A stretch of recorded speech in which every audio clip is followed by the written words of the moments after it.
દક્ષિણ ગુજરાતના ખાતરીકાર અને જાણીતી કામરેજ સુગર ફેક્ટરી દ્વારા તાજેતરમાં 350 રૂપિયાના ઐતિહાસિક ભાવની જાહેરાત કરવામાં આવી છે। આ જાહેરાત ખેડૂતો માટે એક નવી આશા લાવતી જોવા મળી છે, ખાસ કરીને તે સમયે જ્યારે શેરડી પાક પરિસ્થિતિઓને કારણે થોડી મુશ્કેલીનો સામનો કરી રહી છે। દક્ષિણ ગુજરાતના ખાતરીકાર અને જાણીતી કામરેજ સુગર ફેક્ટરી દ્વારા તાજેતરમાં 350 રૂપિયાના ઐતિહાસિક ભાવની જાહેરાત કરવામાં આવી છે। આ જાહેરાત ખેડૂતો માટે એક નવી આશા લાવતી જોવા મળી છે, ખાસ કરીને સમયે જ્યારે શેરડી પાક પરિસ્થિતિઓને કારણે થોડી મુશ્કેલીનો સામનો કરી રહી છે। આ સિવાય આ ક્ષેત્રમાં મોટી સંખ્યામાં શેરડી પકવતા ખેડૂતો સુગર ફેક્ટરી પર પહોંચીને આ કદર પામેલી જાહેરાતને લીધે ખુશી વ્યક્ત કરી રહ્યા છે। આ ભાવમાં વધારો અને આકર્ષક નિર્ણય ખેડૂતો માટે લાભદાયક સાબિત થશે, ખાસ કરીને તે સમયે જ્યારે કમોસમી વરસાદ, વાવાઝોડું અને સિંચાઈ માટેના ખોટી પરિસ્થિતિઓ ઊભી થઈ। ફેક્ટરીના ચેરમેન અશ્વિન પટેલ અને તેમના બોર્ડ ઓફ ડિરેક્ટર ટીમના આભારને ખેડૂતોએ સ્વીકારી તેમના કુટુંબ માટે તે સંજોગોમાં સારા ભાવ આપવાના પ્રતિબદ્ધતા બદલ ખૂબ આભાર વ્યક્ત કર્યો છે। નહેર સિંચાઈની સમસ્યા અને વરસાદના કારણે ખેતી પર પ્રતિસાદ દેખાય છે, પરંતુ આ ભાવે ખેડૂતોમાં નવી ઉર્જા પેદા કરી છે અને તેઓ આ નિર્ણયથી ખૂબ ખુશ છે। આ ઐતિહાસિક ભાવની જાહેરાત જે 350 રૂપિયાના પ્રતિ ટનથી કરવામાં આવી હતી એ છે કે એક સકારાત્મક પગલું જે ખેડૂતો માટે મોટું લાભ લેવાશે। Bureau report Satya TV news Surat. અચ્છા, હા હા, 2025-26નું વર્ષ ખેડૂતો માટે ખૂબ શેરડી પકવતા ખેડૂતો માટે ખૂબ આનંદનું વર્ષ રહ્યું, કારણ કે 31 માર્ચ 2026 એ ખેડૂતો માટે ખૂબ આનંદનો દિવસ હતો અને એક રાહ જોઈને બેઠા હતા કે જે સુગર ફેક્ટરી બધે ભાવ પાડે છે આ વર્ષે કેવો ભાવ પડશે। તો અમારી અપેક્ષા કરતાં પણ સારો ભાવ અમારી કામરેજ સુગર ફેક્ટરી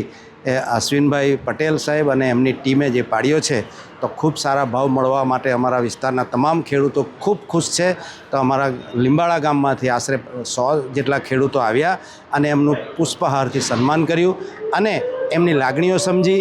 એમને જે મુશ્કેલીઓ હતી તેની ચર્ચા કરી અને આવી કપરી પરિસ્થિતિમાં પણ ખેડૂતોને ખૂબ સારો ભાવ ચૂકવ્યો, એ માટે અમે એમને ખૂબ ખૂબ અભિનંદન અને આભાર પાઠવ્યા। અને આવનારા વર્ષોમાં ખેડૂતોએ શું કાળજી લેવાની કે જેથી કરીને અમને આનાથી પણ સારા ભાવ મળે, તો બંને પરસ્પર જો ખેડૂત અને સુગર ફેક્ટરી પરસ્પર મળીને જો સારા નિર્ણયો લે, સારી શેરડી પકવે, શેરડી બાળે નહીં, આવા બધા જે ગર્ભિત ચિહ્નો છે એની અશ્વિનભાઈ સાથે ચર્ચા કરી અને બોર્ડ ઓફ ડિરેક્ટર સાથે ચર્ચા કરી। એટલા માટે અમે આજે બધા ગામડેથી ભરાઈને અહીંયા કામરેજ સુગર સુધી આવ્યા હતા અને સૌ ડિરેક્ટરશ્રીનો આભાર માન્યો, ખાસ કરીને અમારા લીંબાળાના ડિરેક્ટર છે જયેન્દ્રસિંહ દેવદરા કે જે ખેડૂતો માટે 108 બનીને કામ કરી રહ્યા છે। તો અમે સૌ ડિરેક્ટરોને શુભેચ્છા પાઠવી કે તમારી તંદુરસ્તી સારી રહે, તમને ભગવાન લાંબો આયુષ્ય આપે અને આવા ખેડૂતોના કામો કરતા રહો। આજે ખેડૂતોનો કોઈ નથી સાહેબ, ખેડૂતો પોતાનો પાક પકવે છે અને એનો ભાવ બજારમાં મૂકે છે અને બજાર નક્કી કરે છે। તો આવા સમયે અમારે બજાર ઉપર આધાર રાખવો પડે છે અને એવા સમયે જ આજે અમે કામરેજ સુગર અમને અતિશય ખુશ કરી દીધા, એટલે અમારી ખુશી જાહેર કરી, સૌનો આભાર માન્યો, અભિનંદન પાઠવ્યા અને આવનારા દિવસોમાં પણ આવા જ પોષણક્ષમ ભાવો મળતા રહે અને શેરડીનું જેમ બને તેમ વધુ ઉત્પાદન થાય અને વધુ ભાવ મળે એવી શુભેચ્છા આપવા માટે અમે અહીં આવ્યા હતા। આભાર। ગઈકાલે કામરેજ સુગરના શેરડીના જે ભાવો અમે ડિક્લેર કર્યા, આ બાબતે સભાસદોનો પ્રેમ ઉમળકો ફોન દ્વારા, સોશિયલ મીડિયા દ્વારા સતત મળતો રહ્યો અને આજ રોજ દરેક તાલુકામાંથી સભાસદો રૂબરૂ શુભેચ્છા આપવા માટે અને આ સંસ્થા ઉત્તરોત્તર પ્રગતિ કરે એ માટે અમને આશીર્વાદ અને આવનારા દિવસોમાં અમે આના કરતાં પણ સારું કામ કરીએ એની પ્રેરણા આપવા માટે જે સભાસદોએ ઉત્સાહ અને પ્રેમ દર્શાવ્યો છે,